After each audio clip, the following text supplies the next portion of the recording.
Focus करिएगा, हम लोग चैप्टर 3 कर रहे हैं, sources of business idea and test of feasibility.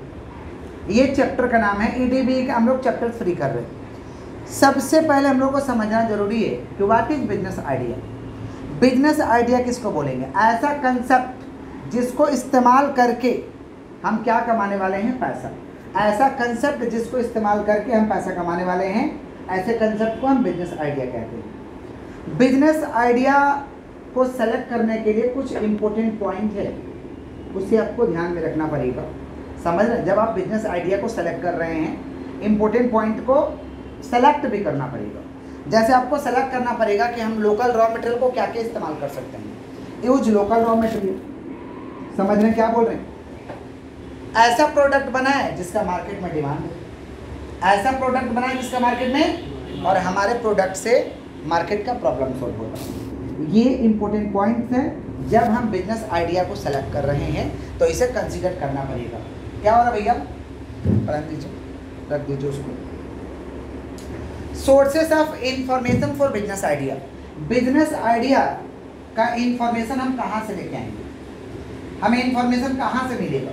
Business idea तो समझ गए कि ऐसा कंसेप्ट जिससे हम क्या बनाने वाले हैं, इस्तेमाल करके हम पैसा कमाने वाले हैं। तो ये इंफॉर्मेशन हम कहाँ से जुटाएंगे? तो ये इंफॉर्मेशन हम एरिया का स्टडी करके जुटा सकते हैं। जहाँ पे रहते हैं उस एरिया का आप क्या कर लीजिए? स्टडी कर लीजिए। सब सेक्टरल स्टडी कर लीजिए, जो चीज़ हम सोच रहे हैं उसके बारे में थोड़ा स्टडी कर लीजिए। रिसोर्स बेस्ड स्टडी कर लीजिए कि जो हम करने जा रहे हैं ऐसा संसाधन उपलब्ध है या नहीं है। इंपोर्ट एक्सपोर्ट का स्टडी कर लीजिए कि इंपोर्ट एक्सपोर्ट की क्या संभावना है, क्या है, नहीं है। पैटर्न ऑफ प्रोडक्ट कंजम्पशन, लोग प्रोडक्ट को किस हिसाब से कंजम्पशन करते हैं उसको थोड़ा सा ध्यान में रख लीजिए। समझ रहे हैं?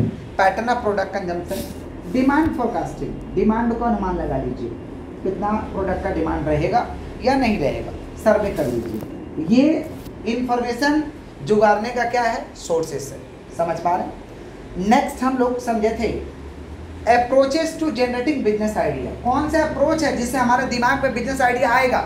कौन सा अप्रोच से हमारे दिमाग में बिजनेस आइडिया चलने लगेगा? पहला ब्रेन स्टॉर्मिंग करिए, दिमाग लगाइए, ब्रेन स्टॉर्मिंग करिए आप, या पुराने चीज को नए तरीका से कर दीजिए। New ways of doing old things. Old things, पुराने चीज को नया तरीका से करिए। जैसे नया तरीका से उस दिन दिखाई दिए, जैसे अभी तक हम लोग मिल्क जो खरीदते थे वो क्या चीज में खरीदते थे?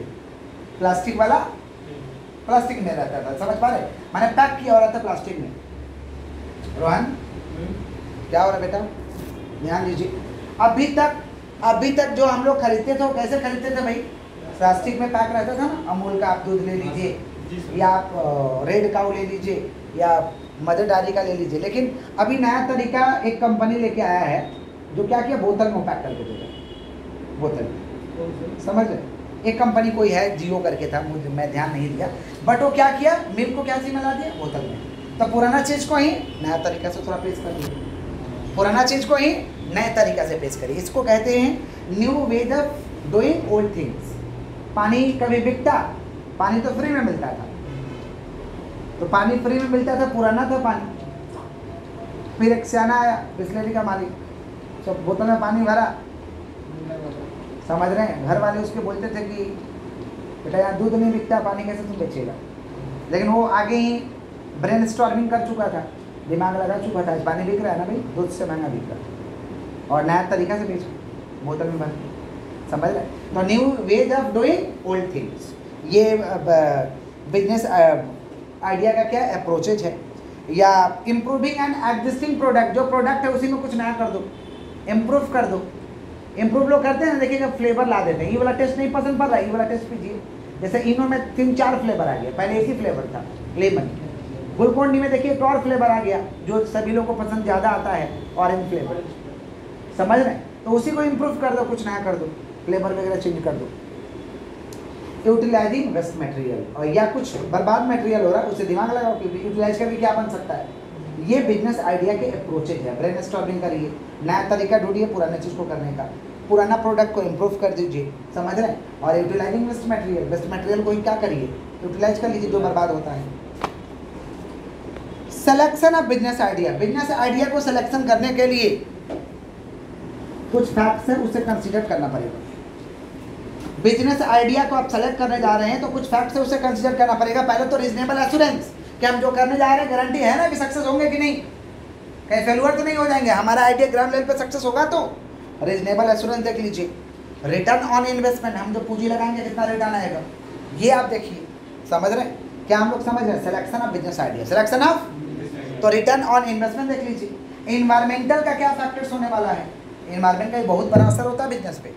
समझ रहे हैं, इन्वायरमेंट साथ दिया तो आपका बिजनेस चलेगा, इन्वायरमेंट साथ नहीं दिया तो बिजनेस नहीं चलेगा। अब इन्वायरमेंट में बहुत तरीके के होते हैं, समझ रहे हैं, जैसे political environment, economical environment, social environment, technological environment, economic environment, ये सारे इन्वायरमेंटल फैक्टर के तहत आते हैं। उसके बाद क्या था भाई, comply with laws and regulation. देख लीजिए कौन कौन सा हमें नियम को फॉलो करना पड़ेगा। बिजनेस अपॉर्चुनिटी भी हम लोग समझे थे। बिजनेस अपॉर्चुनिटी का मतलब होता है प्रोवेन बिजनेस आइडिया, ऐसा बिजनेस आइडिया जिसे हम एक बिजनेस एंटरप्राइज में कन्वर्ट करें। बिजनेस एंटरप्राइज में क्या करते हैं, कन्वर्ट, इसे कहते हैं बिजनेस अपॉर्चुनिटी। बोलते हैं ना ये बिजनेस करने का हमारा अपॉर्चुनिटी माने आइडिया है, ऐसे कर सकते हैं, उसे बिजनेस एंटरप्राइज में कन्वर्ट कर दीजिए, इसको हम कहते हैं बिजनेस अपॉर्चुनिटी। फिर पढ़े थे फिजिबिलिटी स्टडी। फिजिबिलिटी स्टडी का मतलब इन डेप्थ स्टडी, कुछ भी करने से पहले इन डेप्थ स्टडी करिए, डिटेल में उसका स्टडी करिए, डिटेल में एनालिसिस करिए। समझ पा रहे, इसको हम कहते हैं फिजिबिलिटी स्टडी। क्या कहते हैं हम लोग, जैसे प्रियंका गुप्ता जो फेमस हुई पटना में चाय वाली, उनसे इंटरव्यूअर लोग जाकर इंटरव्यू लिया तो उन्होंने कहा मैंने 6 महीना इस पे फिजिबिलिटी स्टडी किया है, इसे डिटेल में समझा है, और फिजिबिलिटी स्टडी नहीं मैंने ग्राउंड लेवल पे भी आके स्टडी किया। प्रत्येक चाय दुकान पे मैंने बैठ करके, जहाँ पे बहुत सारे जेंट्स रहते थे वहाँ पे मैंने बैठ करके चाय पिया और इस चीज़ को ऑब्जर्व किया और समझा, तब जाके मैंने चाय दुकान खोला, तब हमें जाके सफलता हासिल हुई। तो फिजिबिलिटी स्टडी करना चाहिए। ऐसा नहीं कहा है धड़ल्ले से बिजनेस खोल दिए तो धड़ल्ले से चला भी जाएगा, क्योंकि आपने फिजिबिलिटी स्टडी नहीं किया है। समझ रहे हैं, फिजिबिलिटी स्टडी का जरूरत क्या पड़ा, जरूरत है भाई, जरूरत है हमको कि हम पता कर पाएंगे कि भाई कितना हमारा मटेरियल रिसोर्सेज चाहिए, मैंने क्या क्या चाहिए, स्टडी कर लो तो पता चल जाएगा ना क्या क्या चाहिए। समझ रहे, estimating human and material resources, कितना लोग लगेगा, क्या मटेरियल लगेगा, ये आपको पता चल जाएगा। आइडेंटिफाई सोर्सेज ऑफ रिसोर्सेज, कहाँ से हम रिसोर्स जुगाड़ेंगे, संसाधन जुगाड़ेंगे। देखिए जैसे हमको पता है कि हॉस्पिटल खोलेंगे तो हमें डॉक्टर लगेगा, तो डॉक्टर पता करना पड़ेगा ना कहाँ से जुगाड़ेंगे, उसका जो इक्विपमेंट है वो लगेगा, तो पता करना पड़ेगा ना कहाँ से जुगाड़ेंगे। समझ रहे हैं, इसको हम कहते हैं identifying sources of resources, identifying sources of resources, understanding business related problem. Feasibility study करिएगा ना तो आप कुछ समझ रहेगा कि कहाँ कहाँ समस्या आएगा, आगे से प्रिपेयर रहिएगा। कोई भी काम करिएगा समस्या आपको आएगा कि नहीं आएगा, समस्या तो जरूर से आएगा। इसको हम क्या कहते हैं, यही बताइएगा, अंडरस्टैंडिंग बिजनेस रिलेटेड प्रॉब्लम। आराम से पॉज करिए। फिजिबिलिटी स्टडी का मतलब समझे थे इन डेप्थ एनालिसिस करना, इन डेप्थ स्टडी करना। समझ पा रहे हैं? अच्छा, फिजिबिलिटी स्टडी कितना तरीका का था, टोटल 4 तरीका का था। फिजिबिलिटी स्टडी कितना तरीका का था हम लोग का, 4 तरीका। हम लोग रिवीजन नहीं कर रहे अभी। 4 तरीका का फिजिबिलिटी स्टडी था, technical feasibility, commercial feasibility, financial feasibility, socio economic feasibility. है फिजिबिलिटी टेस्ट कितना तरीका का था, 4 तरीका। कितना तरीका का था, 4। कौन कौन, technical feasibility, commercial feasibility, financial feasibility, social economic feasibility, socio economic feasibility, 4 तरीका का फिजिबिलिटी था। अब हम लोग का फ्रेश टॉपिक है प्रोजेक्ट अप्रेजल। ये प्रोजेक्ट अप्रेजल क्या होता है, देखिए प्रोजेक्ट अप्रेजल ना हम फिजिबिलिटी टेस्ट के बाद करते हैं। प्रोजेक्ट अप्रेजल कब करते हैं हम लोग, फिजिबिलिटी टेस्ट के बाद। प्रोजेक्ट अप्रेजल का मतलब होता है इन डेप्थ एनालिटिकल स्टडी। पहले पता तो कर लिए कि हम ये काम करने वाले हैं, अब जो काम करने वाले हैं उस प्रोजेक्ट का पूरा हम इन डेप्थ एनालिटिकल स्टडी करेंगे। समझ पा रहे हैं क्या बोल रहे हैं, इन डेप्थ एनालिटिकल स्टडी करेंगे और पता लगाएंगे कि इसके लिए टेक्निकल और फाइनेंशियल इंफॉर्मेशन हमें क्या क्या लगेगा, कौन कौन सा तकनीक लगेगा, कितना पैसा लगेगा, ये सारा हम पता करेंगे। किसके जरिए हम लोग पता करेंगे, प्रोजेक्ट अप्रेजल। कब पता करेंगे भाई, ये पता कब करेंगे, बिजनेस को स्टार्ट करने से पहले। बिजनेस को स्टार्ट करने से तो इन डेप्थ एनालिटिकल स्टडी करेंगे, फिजिबिलिटी स्टडी के बाद हो गई। समझ रहे, पूरा डेप्थ में स्टडी करेंगे और पता करेंगे कि हमें टेक्निकल और फाइनेंशियल इंफॉर्मेशन में क्या क्या चाहिए, मतलब कौन सा तकनीक का हमें इस्तेमाल करना पड़ेगा, कितना हमें पैसा लगेगा, ये सब हम इन डेप्थ स्टडी करने के बाद हम प्रोजेक्ट को क्या करेंगे, या तो रिकमेंड करेंगे या तो रिजेक्ट करेंगे, या तो रिकमेंड करेंगे या तो ये सब स्टडी करने के बाद हम एक फैसला पे तो आएंगे कि काम किया जाए या काम नहीं किया जाए। काम किया जाए उसे कहते हैं रिकमेंडेशन, माने आगे बढ़ाएंगे, और नहीं तो प्रोजेक्ट को वहीं पर रिजेक्ट कर देंगे। इसको कहते हैं प्रोजेक्ट अप्रेजल। प्रोजेक्ट माने पूरा डेप्थ में स्टडी कर लीजिए, क्या क्या लगेगा वो पता कर लीजिए, और पता करने के बाद देख लीजिए आप उसके लिए कैपेबल है या नहीं। अगर कैपेबल है तो उसे क्या करेंगे, एक्सेप्ट माने रिकमेंडेशन, आगे बढ़ाएंगे। कैपेबल नहीं है तो रिजेक्ट कर देंगे। समझ रहे हैं क्या बोल रहे हैं कि नहीं समझ रहे? आगे बढ़े हम लोग, आगे बढ़ते हैं। Significant of writing business plan. अच्छा, आपको एग्जांपल दे दे प्रोजेक्ट अप्रेजल का, तब जाके आपको और अच्छे समझ में आएगा। जैसे प्रोजेक्ट अप्रेजल, हम तो भाई स्कूल वाले हैं, एज ए स्कूल ओनर सब लोग चाहता है कि मेरा स्कूल इंटरनेशनल लेवल पर चले। सभी लोग, जो लोग बड़े सोच रखते हैं, बड़े सोच वाला की बात कर रहे हैं, लेकिन इंटरनेशनल लेवल पे जाने के लिए इंटरनेशनल लेवल का जो स्कूल कर रहा है वो आपको करना पड़ेगा। आप ऐसे इंटरनेशनल लेवल पे नहीं जाइएगा। तो जैसे कंगारू किड्स, ये प्री स्कूल चलाता है, किड्स लोग का चलाता है, इंटरनेशनल स्कूल चलाता है, इंटरनेशनल प्री स्कूल है कंगारू किड्स। कंगारू किड्स का पैटर्न देखिएगा, इतना मतलब समझ रहे हैं ना, ब्लिसफुल है। ब्लिसफुल का मतलब होता है इतना एक्टिविटी बेस्ड है कि उतना आप कर ही नहीं पाइएगा, उतना नाटक हो भी नहीं करेगा, माने बहुत नाटक, उतना नाटक हम लोगों से कभी होगा ही नहीं। समझ रहे हैं क्या बोल रहे हैं? तो यानी हमको प्रोजेक्ट क्या करना चाहिए, ऐसा रिजेक्ट करना चाहिए, नहीं होगा हमसे भाई। नाटक का मतलब फादर्स डे है तो पिताजी को नचवाना, मदर्स डे है तो माता जी को नचवाना, रेड डे है तो रेड कर देना सब, माने बहुत, किसी का बर्थडे आ गया तो केक बुला के सबको कटवाना, फिर टीचर से नचवाना, माने सारा ब्लिसफुल। पढ़ाई कुछ भी नहीं, खेल खेल में पढ़ाई। समझ रहे क्या बोल रहे हैं? उतना नाटक होगा ही नहीं हम लोगों से, तो नहीं होगा। यानी प्रोजेक्ट को एक्सेप्ट किया जाए, रिजेक्ट किया जाए, इसको कहते हैं प्रोजेक्ट अप्रेजल। समझे कि नहीं समझे? समझ रहे हैं? अरे जो हमसे हो पाएगा वही ना करेंगे। समझ रहे हैं कि नहीं समझ रहे हैं? और जो नहीं हो पाएगा वो कैसे करेंगे? सब लोग सब काम नहीं कर सकते, सब लोग सब काम। अब बताइए इतना नाटक क्या करेगा? फिर पिताजी को एक दिन नचवाओ, एक दिन माता जी को नचवाओ, एक दिन बच्चा को नचवाओ, ब्रदर्स डे आ गया तो भाई को बुलाओ, उसको नचवाओ, सिस्टर डे आ गया तो सिस्टर डे को नचवाओ, साला फ्रेंड्स डे आ गया तो फ्रेंड्स को नचवाओ। होगा? पॉसिबल है? Project should be rejected. आगे नेक्स्ट, बिजनेस प्लान क्या होता है? Business plan is a written statement.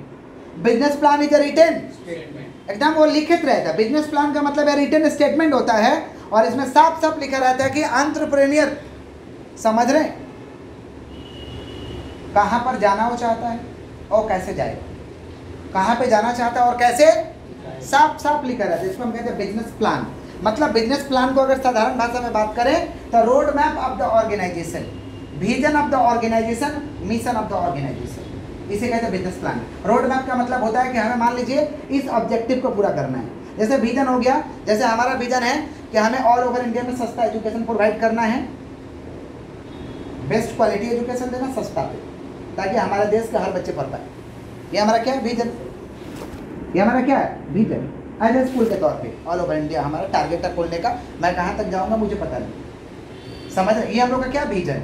उसके लिए मिशन करना पड़ेगा अभी से। सस्ता कॉस्ट पे क्या करिए, सब मैनेज करने का चेष्टा करिए, पढ़ाने का चेष्टा करिए, समझ रहे?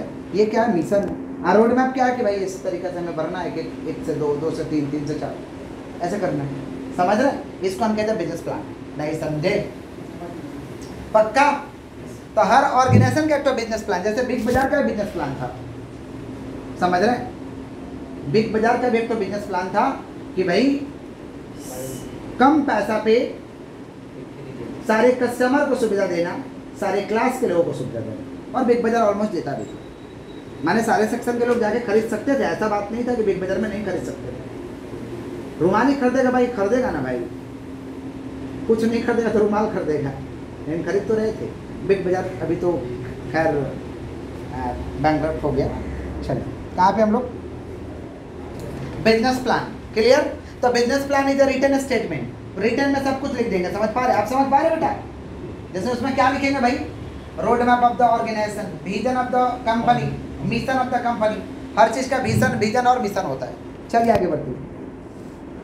बिजनेस प्लान अगर लिख लेते हैं तो इसका क्या सिग्निफिकेंट है, क्या महत्व है, जिसे हम प्रोजेक्ट प्रपोजल कहते हैं। ये प्रोजेक्ट करने वाले लिखने से क्या होता है, रिड्यूसिंग टेंशन है, लिखा हुआ है, देख के पढ़ेंगे रीडिंग हो जाएगा। रिड्यूसिंग टेंशन, टेंशन खत्म हो जाता है। फाइनेंशियल हेल्प मिल जाता है बैंक से और इक्विटी फंडिंग से। बैंक आपको बोलेगा ना कि लिख के दिखाओ कहाँ पे कहाँ जाना चाहते हो, तो वही ना दिखाओगे, लिखे रहोगे तो फाइनेंशियल हेल्प मिल जाएगा। रोड मैप पता रहेगा किस तरीके से ऑर्गेनाइजेशन को बढ़ाना है। समझ पा रहे, रोड मैप समझ रहे। अट्रैक्ट लैंडर्स, लैंडर को हम अट्रैक्ट कर पाएंगे, बिजनेस पार्टनर को अट्रैक्ट कर पाएंगे अगर हमारा बिजनेस बढ़िया रहेगा, रोड मैप बढ़िया रहेगा। तो लैंडर मैन जो पैसा देगा आपको, बिजनेस पार्टनर मैंने जो आपके साथ पार्टनरशिप करेगा। समझ रहे हैं क्या बोल रहे हैं? उसके बाद में provides standard against actual performance can be measured. पता चल जाएगा कि मेरा स्टैंडर्ड परफॉर्मेंस ये है और एक्चुअल ये हो रहा है, हम कंपेयर करके मेजरमेंट कर लेंगे, कम हो रहा है कि ज़्यादा हो रहा है मेरा काम। समझ रहे, अगर बिजनेस प्लान लिखित में रहता है। उसके बाद क्या, अलायंस करने में सुविधा होगा। अलायंस माने क्या होता है, कभी कभी हालत खराब हो जाता है तो दो को बिजनेसमैन एक साथ मिल जाता है, अलायंसेस। समझ रहे, अलायंसेस करने में होता है ना VI, अलायंसेस बुद्धि में जा। Blueprint of the organisation, organisation का हम लोग क्या तैयार कर लेंगे, ब्लू प्रिंट। और communicate line of action of organisation, एक काम का क्या बन जाएगा, लाइन ऑफ एक्शन बन जाएगा कि इस तरीके से काम करें। क्लियर है क्या? तो बिजनेस प्लान का ये सिग्निफिकेंट है। वापस एक बार बोल दे रहे हैं, reducing tension, financial help from bank और equity funding, road map of the organisation, attract lender और क्या, business partners, provides standard against actual performance is measured, alliances और क्या, communicate line of action of organisation, blueprint of the organisation. ये significant है अगर आप business plan करते हैं तो। क्लियर है क्या? आगे बढ़ें। Content of business plan, business plan में क्या लिखा होना चाहिए? बिजनेस प्लान का देखिए भाई कोई सब्स्टिट्यूट नहीं है और शॉर्टकट में बिजनेस प्लान नहीं होना चाहिए, पूरा एकदम सब कुछ लिखा होना चाहिए, विजन, मिशन, रोड मैप। समझ पा रहे हैं? नेटवर्थ, कंपनी का नेटवर्थ कितना है, सब कुछ डिटेल्स में हमें लिखा होना चाहिए। और ये बनाने से क्या होता है, यही प्रोजेक्ट का रिपोर्ट यूजफुल होता है लोन के लिए अप्लाई करने के लिए। हम फाइनेंशियल इंस्टीट्यूशन से लोन ले सकते हैं, बैंक से लोन ले सकते हैं। बैंक से लोन लेने जाइएगा तो बोलेगा सीधा सीधी कि आप बिजनेस का अपना प्रोजेक्ट बना के लेके आइए, बिजनेस का प्लान बना के लेके आइए। समझ रहे हैं क्या बोल रहे हैं? तो वहाँ पे लोन के लिए अप्लाई करने में सुविधा होती है। क्लियर? आगे बढ़ें। बिजनेस प्लान में क्या क्या लिखा होना चाहिए? बिजनेस प्लान तो समझ गए। बिजनेस प्लान में जनरल इंफॉर्मेशन लिखा होना चाहिए। जनरल इंफॉर्मेशन में name of the company, address of the company, name of the company, address of the company, promoters background, MOA और AOA के बारे में लिखा होना चाहिए। MOA और AOA माने मेमोरेंडम ऑफ एसोसिएशन और आर्टिकल्स ऑफ एसोसिएशन। इंडस्ट्री का आपका प्रोफाइल क्या है? इंडस्ट्री का प्रोफाइल माने network, paid up share capital क्या है, ये सब बताइए। तो बिजनेस प्लान में क्या क्या लिखेंगे? पहले जनरल इन्फॉर्मेशन। कौन सा information? General information. Business venture आपका क्या है, आप किस तरीके का बिजनेस करते हैं, प्रोडक्ट का प्रोफाइल क्या है, क्या सर्विसेज आप ऑफर करते हैं, आपका स्केल ऑफ बिजनेस ऑपरेशन क्या है, इसको कहते हैं बिजनेस वेंचर। तो बिजनेस प्लान में क्या क्या लिखा रहेगा? General information, business venture. बोले क्या बोले? General information, business venture. समझ पा रहे क्या बोले कि नहीं समझ पा रहे? तीसरा हम लोग का man power planning. Man power जरूरी है भाई, किसी बिजनेस को सक्सेस और फेल्यूर किसी बिजनेस का मैन पावर पे डिपेंड करता है। गलत मैन पावर पे हायर कर लिया बर्बाद करके रख देगा। समझ रहे हैं? ऑर्गेनाइजेशन को, अरे सिंपल लाइफ में उठा लीजिए ना, लाइफ में हम लोग का गलत मैन पावर हो जाएगा, गलत लोगों का चॉइस कर लेंगे तो जीवन बर्बाद हो जाएगा। समझ रहे हैं? मान लीजिए बालक एक तो पियक्कर का बाइक पे बैठ गया तो क्या करेगा पियक्कर? या तो इसको सही से पहुंचा देगा, आने तो रास्ता में ही रख देगा। मान लीजिए एक्सीडेंट कर दिया, मान लीजिए हाथ टूट गया एक्सीडेंट में, समझ रहे? तो काहे हुआ ऐसा? सही मैन पावर का ये चॉइस नहीं किया, मैन पावर प्लानिंग इसका खराब है। ऐसा होता है कि नहीं होता भाई लाइफ में? गलत लोगों के संगति के कारण हमारा जीवन भी बर्बाद होता है, सही मैन पावर नहीं होने के कारण। ज़्यादा मत बोलो। प्रोडक्शन प्लान दिखा रहे ये अलग गलत व्यक्ति है। आइए किसका बात करें लोग? Production plan. प्रोडक्शन का प्लान करिए, किस तरीके से आपको प्रोडक्शन करना है, समझ पा रहे, कौन सा टेक्नोलॉजी से करना है, समझ रहे, आपका जगह कहाँ रहेगा, इसके लिए प्लांट एंड मशीनरी कैसा लगेगा, रॉ मटेरियल कैसा लगेगा, इसको कहते हैं प्रोडक्शन प्लान। फिर प्रोजेक्ट डिस्क्रिप्शन। प्रोजेक्ट डिस्क्रिप्शन का मतलब होता है कि प्रोजेक्ट का डिस्क्रिप्शन दो, मैंने प्रोजेक्ट का रिपोर्ट बनाओ, प्रोजेक्ट का क्या बनाइए, रिपोर्ट बनाइए। तो बिजनेस प्लान में क्या क्या चीज रहेगा, टोटल 5 चीज, टोटल कितना चीज, 5। पहला जनरल इंफॉर्मेशन, दूसरा बिजनेस वेंचर, तीसरा मैन पावर प्लानिंग, चौथा प्रोडक्शन प्लानिंग और पांचवा प्रोजेक्ट डिस्क्रिप्शन। नहीं समझे, जनरल इंफॉर्मेशन में क्या लिखा रहेगा, कंपनी का नाम, कंपनी का एमओए, एओए, प्रमोटर का बैकग्राउंड, इंडस्ट्री का प्रोफाइल। बिजनेस वेंचर में क्या लिखा रहेगा, प्रोडक्ट का प्रोफाइल, कौन सा सर्विसेज आप दे रहे हैं, किस स्केल का आपका बिजनेस चल रहा है, टाइप्स ऑफ आपका एम्प्लॉय कैसा लगेगा, समझ। मैन पावर प्लानिंग में मैन पावर से संबंधित आप प्लानिंग करिए कि स्किल्ड लेबर चाहिए कि सेमी स्किल्ड चाहिए कि अनस्किल्ड चाहिए। स्किल माने पढ़ा लिखा, सेमी स्किल माने कम, आधा पढ़ा लिखा आधा नहीं पढ़ा लिखा, और अनस्किल्ड माने गंवार लोग चाहिए, समझ रहे क्या बोल रहे हैं। मैन पावर सप्लाई ये होगा कहाँ से, इसका खर्चा क्या आएगा, ये मैन पावर प्लानिंग में करेंगे। प्रोडक्शन प्लान करिए कि कौन सा टेक्नोलॉजी का इस्तेमाल करें, कौन सा रॉ मटेरियल का इस्तेमाल करें, कहाँ से ये आएगा, प्रोडक्शन का प्लान, किस जगह पे प्रोडक्शन करें। और प्रोजेक्ट डिस्क्रिप्शन के प्रोजेक्ट का रिपोर्ट वगैरह क्या होगा। ये बिजनेस प्लान का क्या है भाई, कंटेंट क्या है। आगे बढ़े। अब मार्केटिंग प्लान क्या होता है। मार्केटिंग प्लान का मतलब होता है, सुन लीजिएगा ध्यान से, मार्केटिंग का मतलब होता है अपने प्रोडक्ट का इंफॉर्मेशन, खरीदे ना खरीदे दूसरा बात है, अपने प्रोडक्ट के बारे में सभी लोगों को जानकारी दे देना, सभी लोगों तक बात को पहुंचा देना, अवेयरनेस करा देना कि हाँ भाई हम मार्केट में है। इसको हम कहते हैं मार्केटिंग। क्या कहते हैं, जैसे वेस्ट बंगाल में पिछला इलेक्शन में दीदी का मार्केटिंग कैंपेन था, खिलाओ, अपोजिशन वो भी बोलता था, अपोजिशन का जो होता था वो भी बोलता था खिलाओ, जो सपोर्ट में था वो भी बोलता था खिलाओ, बोलता था ना।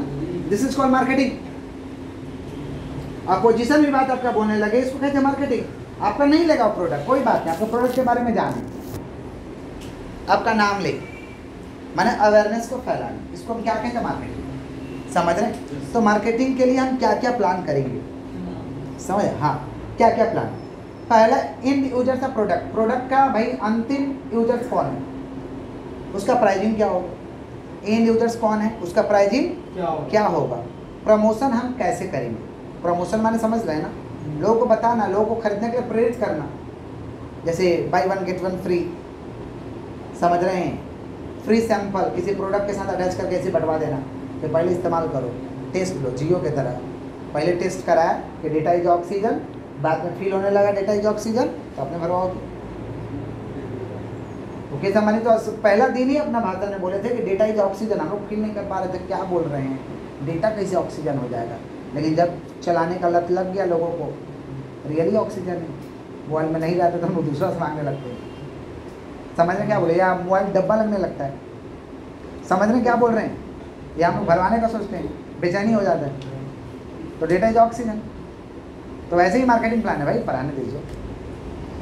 तो क्या क्या मार्केटिंग प्लान में, इन यूजर का प्रोडक्ट, प्राइसिंग का आप डिसीजन लीजिए, प्रमोशन का डिसीजन लीजिए, मार्केटिंग का स्ट्रेटेजी कैसे होगा, कंपटीशन को हम कैसे भेदेंगे, समझ रहे हैं क्या बोल रहे हैं। प्रपोज मार्केट रिसर्च, मार्केट पर रिसर्च हम कैसे करें, सारे मार्केटिंग प्लान के तहत आते हैं। सारे किसके तहत आते हैं, मार्केटिंग प्लान। फाइनेंशियल प्लान माने फाइनेंस से संबंधित, रुपया से संबंधित प्लान करना। रुपया से संबंधित क्या प्लान करिएगा कि फिक्स कैपिटल कितना लगेगा। फिक्स कैपिटल माने किसी बिजनेस को करने के लिए 2 तरीके का कैपिटल चाहिए, fix capital, working capital. Fix capital का मतलब तो दुकान चाहिए तो दुकान फिक्स कैपिटल हो गया, तो या तो फिक्स कैपिटल भाड़े में ले लो या तो खरीद लो, या तो भाड़े में ले लो या तो फिक्स कैपिटल का ये ऑप्शन है। वर्किंग कैपिटल तो भाई भाड़े में नहीं मिल सकता है, आपको लगाना पड़ेगा।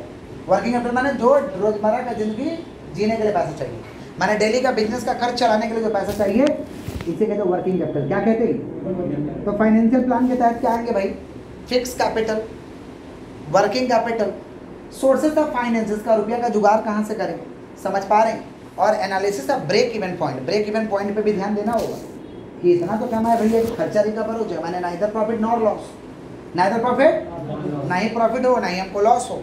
ये सारे फाइनेंशियल प्लान के तहत आते हैं। फाइनेंशियल प्लान का मतलब फाइनेंस के लिए प्लान करना। क्या प्लान करेंगे, फिक्स कैपिटल कितना लगेगा, वर्किंग कैपिटल कितना लगेगा, इसका सोर्सेस क्या है, सोर्सेस ऑफ फाइनेंस, और ब्रेक इवन एनालिसिस करेंगे। ब्रेक इवन कैसे निकलेगा, एक फार्मूला लिखवाएंगे हम, जगह छोड़े हुए हैं।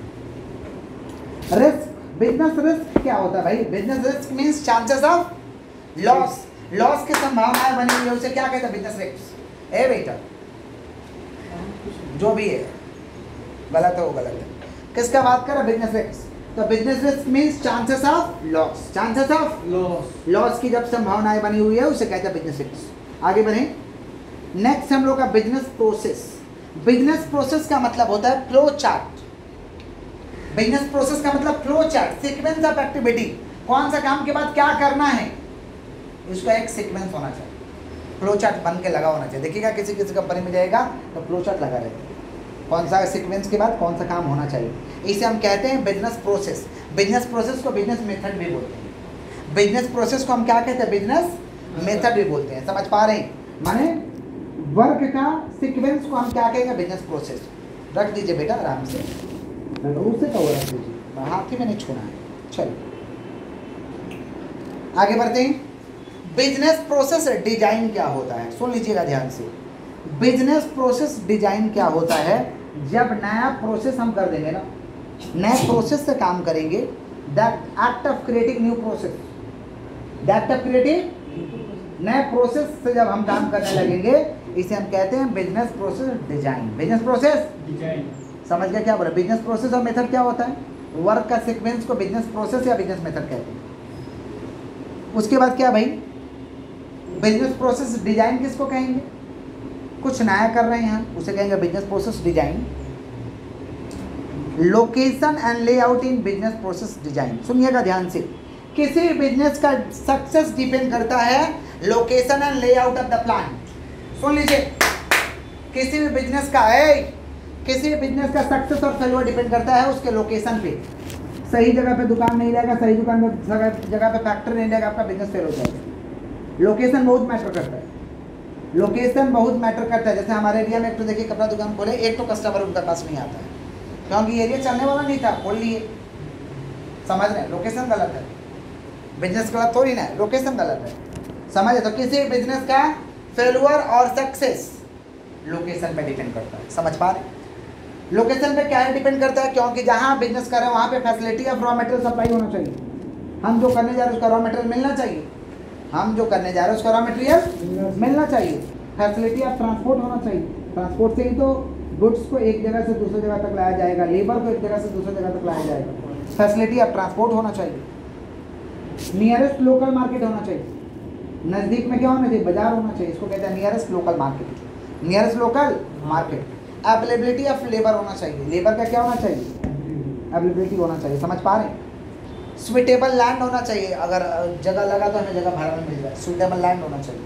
समझ रहे हैं, यूटिलिटी होना चाहिए, अवेलेबिलिटी ऑफ यूटिलिटी माने वाटर का फैसिलिटी, इलेक्ट्रिसिटी का फैसिलिटी होना चाहिए। इलेक्ट्रिसिटी नहीं रहेगा तो कैसे होगा, वाटर नहीं होगा तो कैसे होगा, ये सब फैसिलिटी होना चाहिए। बुद्धि में जा रहा क्या बोल रहा है कि नहीं समझ में आ रहा। पॉलिटिकल एंड स्ट्रेटेजिक, सरकार वहाँ सपोर्ट में होना चाहिए। ऐसा बिजनेस खोल लिए वहाँ का सरकार उस बिजनेस के अगेंस्ट में है तो बिजनेस करने देगा। पॉलिटिकल पीस होना चाहिए, वहाँ का क्या होना चाहिए, पॉलिटिकल पीस होना चाहिए। बंगाल में एक से एक बिजनेसमैन थे, फिलिप्स, समझ, रतन टाटा भी नैनो लेके आए, लेकिन यहाँ पॉलिटिकल पीस नहीं होने के कारण, यूनियन होने के कारण ये सारे बिजनेस गुजरात चले गए, बाहर चले गए यहाँ से उठकर, क्योंकि उस समय पॉलिटिकल पीस नहीं था। समझ रहे हैं, जब से पीएम की सरकार आई यूनियन बाजी ज़्यादा था। प्लांट लेआउट, प्लांट लेआउट क्या होता है, प्लांट लेआउट का मतलब होता है कि ऐसा अरेंजमेंट करिए मशीन का, लेबर का, मटेरियल का, इक्विपमेंट का कि आराम से प्रोडक्शन है। ऐसा नहीं कि मशीन इधर है और रॉ मटेरियल कुछ दूर रख दिए तो वहाँ से लाने में टाइम लगेगा, उसके नज़दीक होना चाहिए, लेबर भी उसके नज़दीक होना चाहिए ताकि हमारा स्मूथ फ्लो ऑफ प्रोडक्शन चले। समझ पा रहे, प्रोडक्शन ठीक से हो, प्रोडक्ट ठीक से बने, सबका सीक्वेंस सही होना चाहिए। इसको हम कहते हैं प्लांट लेआउट। क्या कहते हैं, तो plant layout is the physical arrangement of building and equipment. Building and equipment, building और इक्विपमेंट का फिजिकल अरेंजमेंट ठीक ढंग से होना चाहिए। समझ पा रहे हैं, इसे हम कहते हैं arrangement of process unit and building. Arrangement of process unit and building, process unit का और बिल्डिंग का अरेंजमेंट सही से होना चाहिए। प्लांट लेआउट को और भी हम नाम से जानते हैं। प्लान लेआउट को हम लोग कहते हैं आपका, प्लान लेआउट को मैन्युफैक्चरिंग प्लानिंग, प्लांट लेआउट को हम लोग कहते हैं आपका manufacturing planning. Process engineering, process का इंजीनियरिंग करना, क्या कहते हैं भाई, manufacturing planning, process engineering, process को इंजीनियरिंग करना, मटेरियल को प्रोसेसिंग करना, मटेरियल को क्या करना, प्रोसेसिंग करना। समझ पा रहे हैं, जिससे स्पेसिफिक स्टेज में हम ठीक से काम हम कर सकें। क्लियर है क्या? हम लोग मार्क करते हैं जितना लेक्चर किए हैं। बुक खोल लीजिएगा बेटा, पहुँच करिए।